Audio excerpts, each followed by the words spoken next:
Phoenix পাখি, ইনাআরা। গল্পের অষ্টম অংশ। আজ রবিবার, তালুকদার বাড়িতে হট্টগোল বেঁধে গেছে। তারা চেয়েছিল অস্ট্রেলিয়াতে কয়েকদিনের জন্য অ্যানাবেলা নামক যমদূতের থেকে গা ঢাকা দিতে, কিন্তু তার আর হলো কই। ভিসা থেকে শুরু করে ফ্লাইটের টিকিট সবই রেডি, তবে আজ যখন তারা বের হতে যাবে তখনই খেয়াল করল তাদের সকলেরই পাসপোর্ট মিসিং, কারোর পাসপোর্টটি নেই। সকলের মাথাতেই পড়ল বাজ। সেই সকাল থেকে সকলেই হলরুমে বসে আছে। অনামিকা তালুকদার হাসপাস করছে, ওর হাত থেকে আমাদের নিস্তার নেই। আমি 100% শিওর, আমাদের পাসপোর্ট অ্যানাবেলাই সরিয়েছে। রায়হাস তালুকদারের কথায় নাজিম তালুকদার আরও ভয় পেয়ে গেল। এমনিতেই তার কাছে প্রতিদিনই থ্রেট আসে। তখনই তার বাড়ির দারোয়ান তাড়াহুড়ো করে ঢুকল বাড়ির ভেতরে। স্যার, আপনাদের নামে চিঠি এসেছে। রায়হান তালুকদার চিঠিটা খুলে পড়তে শুরু করল। কি হলো ডিয়ার তালুকদার পরিবার? পাসপোর্ট হারিয়ে গেছে বলে এত চিন্তা? হওয়ারই কথা। সব তো শুরু, এখনো অনেক কিছু বাকি। এই অ্যানাবেলার নজরে যেহেতু এসেছ, মরতে তো হবেই।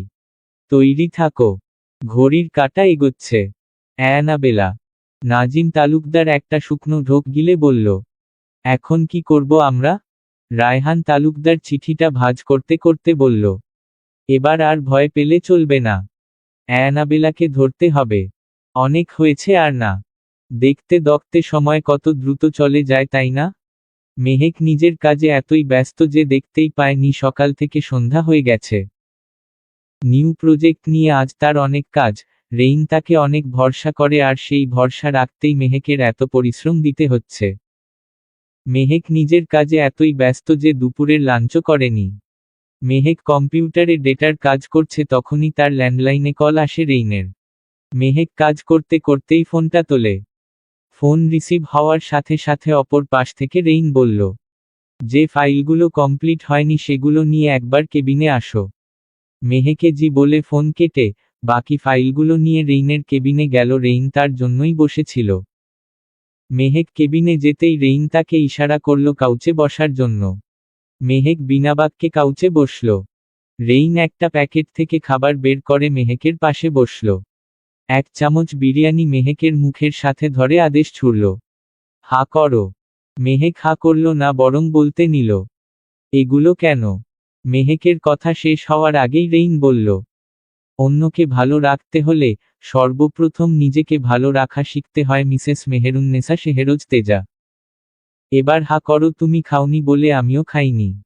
আপনি এতক্ষণ না খেয়েছিলেন? রেইন কিছু বলল না, আবার মেহেকের মুখের সামনে খাবার ধরল।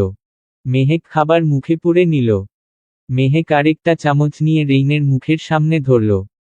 রেইন হালকা হাসল এবং সেও খাবার খেয়ে নিল। এভাবেই কিছুক্ষণের মধ্যে তারা দুজনই খাবার খেয়ে শেষ করল। খাওয়া শেষে রেইন মেহেককে গম্ভীর কণ্ঠে বলল, আর কোনোদিন এভাবে না খেয়ে কাজ করবে না। তুমি অসুস্থ হয়ে গেলে আমি আদর করব কাকে? মেহেকের লজ্জা পেল না, বরং বিরক্ত লাগল। রেইন আবার বলল, আচ্ছা আচ্ছা, আর বিরক্ত হও না, এখন কাজ করো। মেহেক উঠে নিজের কেবিনে যেতে নিলে রেইন আবার বাধা টেনে বলল, আর কেবিনে যেতে হবে না। এখানে থাকো, একটু পরে তোমাকে নিয়ে বের হব। মেহেক ভ্রু কুঁচকে জিজ্ঞাসা করল, কোথায় যাবেন? রেইন মেহেকের কানের কাছে ঝুঁকে এলো, তার কানের কাছে ফিসফিস করে বলল, সিক্রেট। কথাটা বলেই রেইন মেহেকের কানে একটা চুমু এঁকে দিল। মেহেকের কান গরম হয়ে উঠল, উত্তপে লাল আবরণ ধারণ করেছে। রেইন নিজের জায়গায় নিজের কাজে আবার ব্যস্ত হয়ে পড়ল। সূর্য অস্ত গিয়ে এখন প্রায় রাতের 8টা। মেহেক আর রেইন একটা রেস্টুরেন্টে বসে আছে। রেস্টুরেন্টটা পুরোটাই ফাঁকা। রেইন সন্ধ্যায় হারায় করেছে। মেহেক অনেকক্ষণ ধরেই মেহেক চুপচাপ বসে আছে। রেইন খাবার অর্ডার করেছে মাত্র। মেহেক চারদিকে একবার চোখ বুলিয়ে বলল, এখানে কেন এনেছেন? রেইন হাসল। তখনই কয়েকজন ওয়েটার এসে তাদের টেবিলের সামনে দাঁড়ালো। এক একজন এক একটা জিনিস হাতে নিয়ে দাঁড়িয়ে আছে, কারোর হাতে বড় ফুলের বুকে, কারোর হাতে জুয়েলারি বক্স, কারোর হাতে জুতোর বক্স। মেহেক এসব দেখে বাকরুদ্ধ। রেইন প্রথমে মেহেকের হাতে ফুলের বুকেটা দিল এবং আদুরে কণ্ঠে বলল, হ্যাপি ফার্স্ট মান্থ অ্যানিভার্সারি পাখি। মেহেকের তখনই আজকের তারিখের কথা মনে পড়ল। আজ থেকে ঠিক 1 মাস আগে, জুলাইয়ের 3 তারিখেই তো রেইন তাকে জোর করে বিয়ে করেছিল। রেইন একটা জুয়েলারি বক্স থেকে একটা ডায়মন্ডের ব্রেসলেট বের করল। তোমার হাতটা দাও সুইটহার্ট। মেহেক অস্বস্তিতে পড়ে গেল। এটা অনেক দামি, আমি নিতে পারবো না। তাতে কি হয়েছে? আমি দিয়েছি মানে তোমাকে রাখতে হবে। এবার হাত দাও সোনা। রেইন মেহেকের হাতটা টেনে নিজ দায়িত্বে ব্রেসলেটটা পরিয়ে দিল। রেইন আরেকটা বক্স থেকে এক জোড়া জুতো বের করল এবং মেহেকের পায়ের সামনে এক হাঁটু গেড়ে বসল। কি করছেন আপনি? রেইন কোন কথা শুনল না। নিজের হাতে জুতোটা পরিয়ে দিল মেহেকের পায়ে। রেইন যখন মেহেকের পা ধরেছিল তখন মেহেক একটু কেঁপে উঠেছিল, যার রেশ এখনো কাটেনি। তবে মেহেক এই সমস্ত ঘটনা পরখ করে মনে মনে আওড়াল। Man with zero ego. রাতের চারদিক নিস্তব্ধ, কেউ কেউ এই নিস্তব্ধ পরিবেশ উপভোগ করতে বাহিরে বেরিয়েছে। রেইন আর মেহেক মাত্র রেস্টুরেন্ট থেকে বের হলো। মেহেকের ঠোঁটে হালকা হাসি, যেটা দেখে রেইনও খুব খুশি। তবে মেহেক ভেবে পায় না, এই রেইন নামক যন্ত্রণাকে সে কিভাবে 1 মাস সহ্য করেছে। রেইন আর মেহেক অপেক্ষা করছে গাড়ি আসার। রেইন মাত্রই ড্রাইভারকে ফোন করেছে। তবে কে জানত, এই মুহূর্তটা এক নিমিষেই বিষাদে পরিণত হবে। রেইন মেহেকের দিকে তাকিয়ে বলল, জান, এখন কি বাসায় যাবা নাকি আরো কোথাও যাবা? যেতে হলে বলো, আজ তুমি যা চাও সব পাবা। মেহেক না সূচক মাথা নাড়িয়ে বলল, হুহু, বাসায় যাব। রেইন আরো কিছু বলতে যাবে কিন্তু আর বলতে পারল না। থেমে গেল মাঝপথেই। এক বিকট শব্দে মেহেক কিছুটা ঘাবড়ে গেল। রেইনের বা কাঁধ দিয়ে গলগলিয়ে তাজা রক্ত বের হচ্ছে। রেইনের গুলি লেগেছে। মেহেক সেটা বুঝতে পেরেই রেইনকে জড়িয়ে ধরল। রেইন। মেহেকের গগন ফাটানো চিৎকার কি রেইন শুনতে পেল? হয়তো না। সে এতক্ষণে জ্ঞান হারিয়ে লুটিয়ে পড়েছে সেখানেই। মেহেক রেইনের মাথাটা নিজের কোলে তুলে নিল এবং 2 হাত দিয়ে গুলি লাগার জায়গাটা চেপে ধরল। রেইন, চোখ বন্ধ করবেন না। কথা বলুন, আমি এক্ষুনি আপনাকে হাসপাতালে নিয়ে যাব। প্লিজ একটু ধৈর্য ধরুন। ততক্ষণে রেইনের গাড়ি চলে এসেছে। মেহেক রেইনকে নিয়ে গাড়িতে উঠে গেল এবং হাসপাতালের উদ্দেশ্যে ছুটল। দূর থেকে এই দৃশ্য দেখে রিহাদ ক্রুশ হাসল। হাসপাতালে রেইনকে ইমার্জেন্সিতে নিয়ে যাওয়া হয়েছে। মেহেক বাহিরে বসে আছে, অনবরত চোখ থেকে পানি পড়ছে। কিছুক্ষণ পর ডাক্তার বেরিয়ে এলো ওটি থেকে। ডক্টর, কি অবস্থা উনার? ডক্টর মুখে চিন্তার ছাপ নিয়ে জিজ্ঞাসা করল, আপনি রেইন স্যারের কি হন? আমি উনার ওয়াইফ হই, প্লিজ আমাকে সবটা বলুন। উনি ঠিক হয়ে যাবেন তো? ডক্টর কিছুক্ষণ অবাক হয়ে তাকিয়ে রইল, নিজেকে সামলে বলল, দেখুন ম্যাম, স্যারের গায়ে যে গুলিটা লেগেছে সেটা এখনো স্যারের গায়ের মধ্যেই আছে। তো এখন আমাদের অপারেশন করতে হবে। আর সাধারণত এই গুলির অপারেশনের কেসে সর্বনিম্ন আপনাকে 10 লক্ষ টাকা পে করতে হবে। মেহেক যেন একটা ধাক্কা খেল। 10 লক্ষ টাকা এখন সে কিভাবে ম্যানেজ করবে?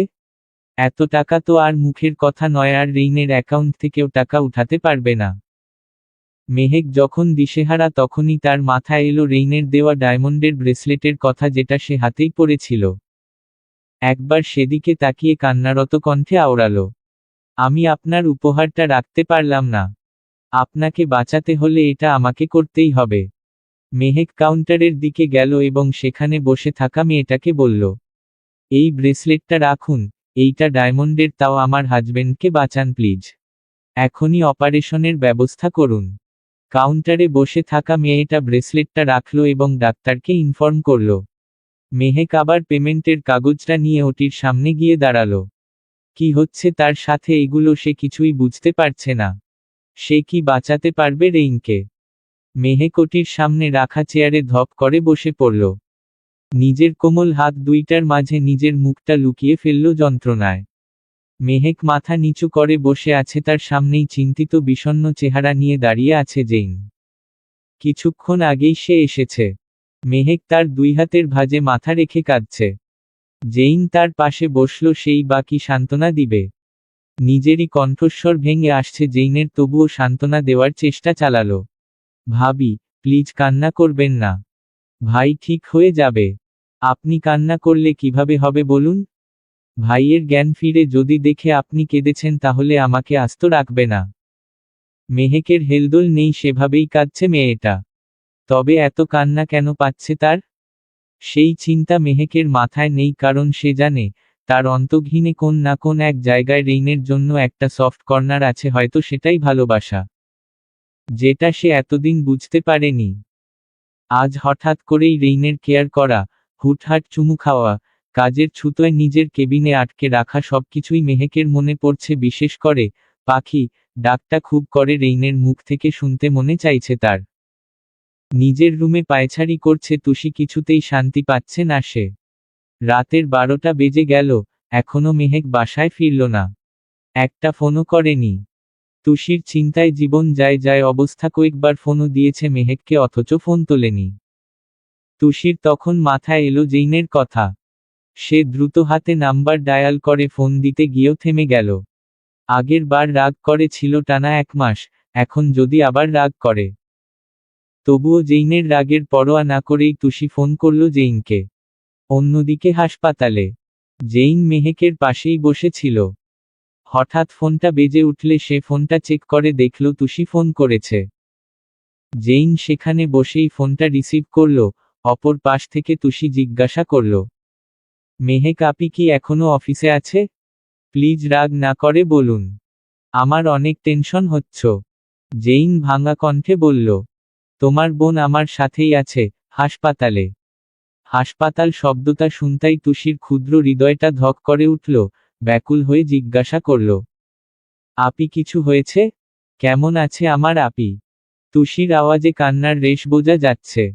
জেইন তাকে শান্ত করার জন্য বলল, চিন্তা করো না তুমি, তোমার আপু ঠিক আছে।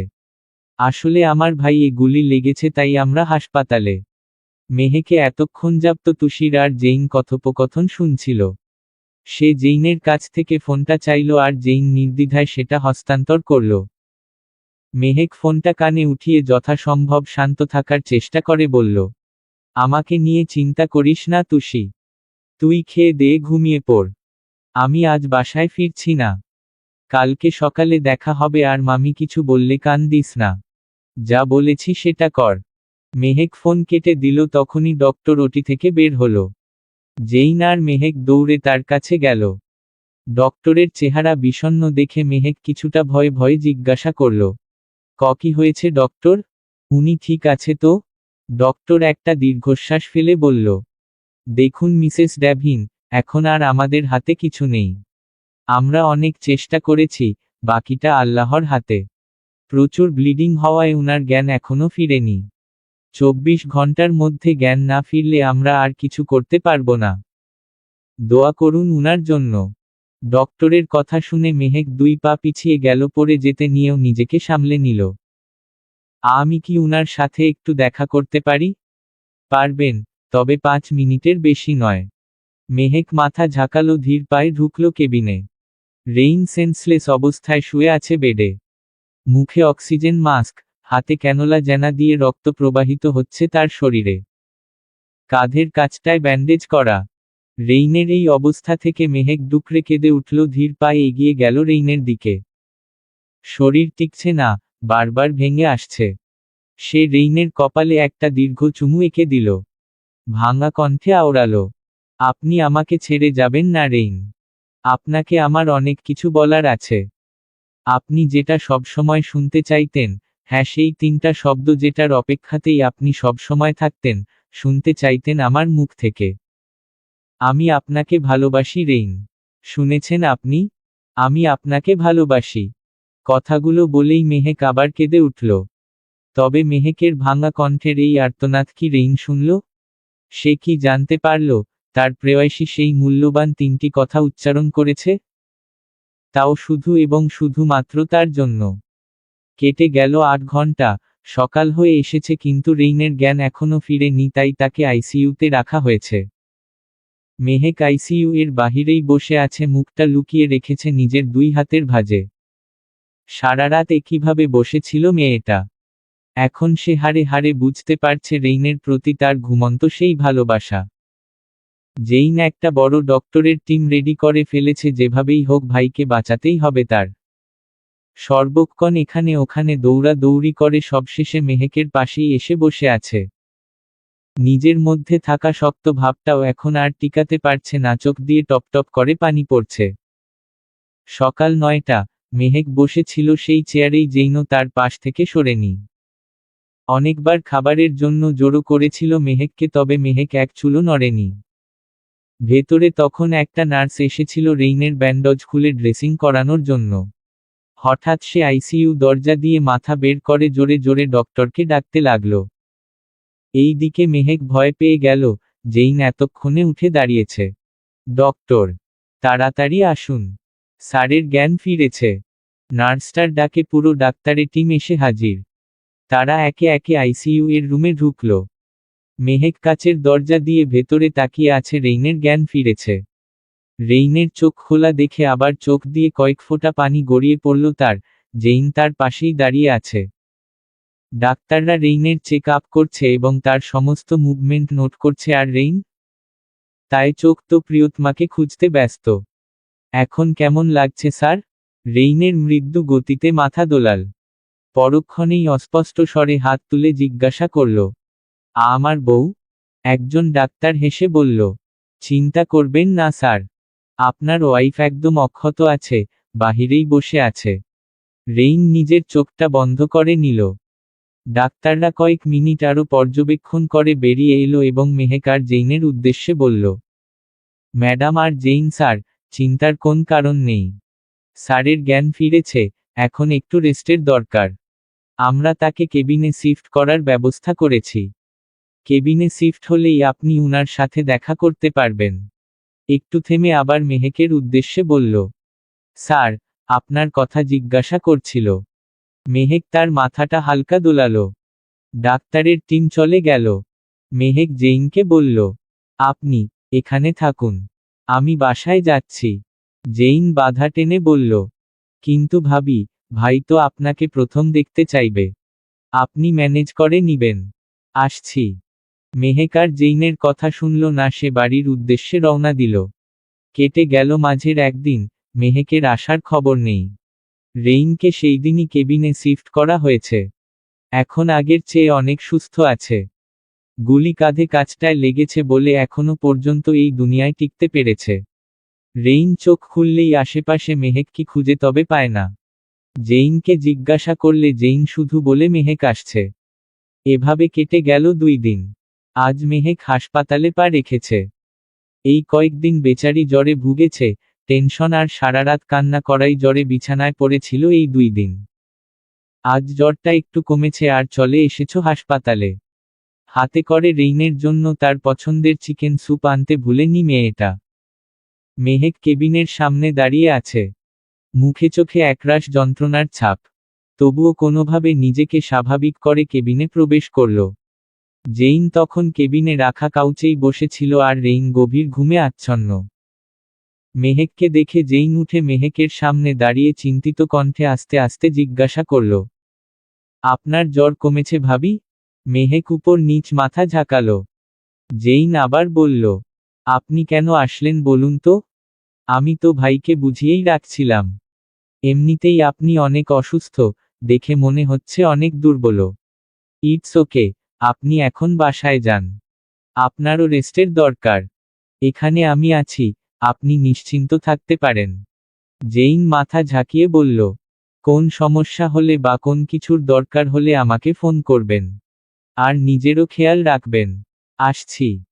কথাগুলো বলেই জেইন কেবিন থেকে বেরিয়ে গেল আর মেহেক স্যুপের বাটিটা টেবিলে রেখে রেইনের সামনে একটা চেয়ার টেনে বসল। কি সুন্দর করে ঘুমাচ্ছে ছেলেটা। মেহেকের চোখ থেকে 2 ফোঁটা পানি গড়িয়ে পড়ল। মেহেক তার তুলতুলে নরম হাতটা রেইনের মাথায় রাখল, সাথে সাথেই রেইন চোখ মেলে তাকালো। মেহেককে দেখে খুশি হলো ঠিকই, তবে তার উপর দিয়ে জমা হলো অভিমানের কালো মেঘ। এতদিন মেহেক কেন তার সাথে দেখা করতে আসেনি? রেইন মুখ ঘুরিয়ে নিল। মেহেক হালকা হাসল। রাগ করে আছেন কেন? রেইন কিছু বলল না, বাচ্চাদের মতো মুখ ঘুরিয়ে রাখল। মেহেক আবার নিজের হাতটা রেইনের কপালে রাখল, সাথে সাথে রেইনের ফিরল মেহেকের দিকে। তোমার হাত গরম কেন? মেহেক হাত সরিয়ে নিতে চাইল, তবে রেইন ধরে ফেলল। তোমার জ্বর এসেছে? রেইন নিজের হাতটা বাড়িয়ে মেহেকের কপালে রাখল, শরীরে এখনো জ্বর দেখে রেইন ভ্রু কুঁচকে বলল, তোমার জ্বর এসেছে আর তুমি এখানে এখনো বসে আছো? মেডিসিন নিয়েছো? আমি ডাক্তার ডাকছি। রেইন ডাক্তার ডাক দিতে নিল, তবে মেহেকে বাধা দিয়ে বলল, আরে ইটস ওকে, আমি ঠিক আছি। এত তাড়াহুড়ো করবেন না, আপনি অসুস্থ। রেইন উঠে বসার চেষ্টা করল আর মেহেক তাকে সাহায্য করল। মেহেক রেইন হাত ধরে বলল, আসলে আমি এই কয়েকদিন একটু অসুস্থ ছিলাম, তাই আসতে পারিনি। রাগ করবেন না প্লিজ। তুমি আমাকে জানাওনি কেন? আপনাকে জানালে আপনি আরো বেশি হাইপার হয়ে যেতেন, তাই আর জানাইনি। আচ্ছা, এইসব কথা এখন বাদ। দেখুন, আমি আপনার জন্য আপনার পছন্দের স্যুপ নিয়ে এসেছি। মেহেক সেই স্যুপের বাটি থেকে এক চামচ স্যুপ রেইনের মুখের সামনে ধরল। রেইন একটু অবাক হয়ে তাকালো মেহেকের দিকে। আজ সে যেন মেহেককে অন্য এক রূপে দেখছে, কই, আগে তো কোন সময় এত কেয়ার করেনি।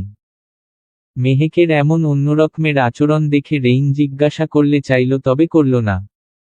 যেহেতু এখন সে একটু বউয়ের সেবা পাচ্ছে, সেটা না হয় উপভোগ করুক। রেইন স্যুপটা মুখে নিল।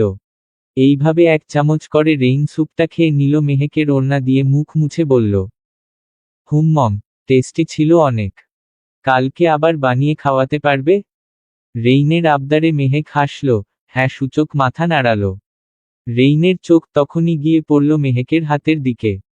ব্রেসলেটের অনুপস্থিতি টের পেয়ে রেইন গম্ভীর কণ্ঠে মেহেককে জিজ্ঞাসা করল, তোমার হাতের ব্রেসলেটটা কোথায়? মেহেক আমতা আমতা করে বলল, কখন ব্রেসলেট? রেইন চোখ ছোট ছোট করে বলল, যেটা আমি তোমায় দিয়েছিলাম। মেহেক বৃথা হাসার চেষ্টা করে বলল, আসলে এই ব্রেসলেটটা আমি বাসায় রেখে আসছি। বুঝতেই তো পারছেন দেশের অবস্থা, যদি হারিয়ে যায়। তাই। রেইন মেহেকের চোখের দিকে তাকিয়ে আছে। মেয়েটা যে মিথ্যা কথা বলছে সেটা সে বুঝতে পারছে, তবে সে আর কথা বাড়ালো না। নিজের সন্দেহ যদি ঠিক হয় তাহলে মেহেককে সে পানিশমেন্ট দিবে, অনেক বড় পানিশমেন্ট। চলবে।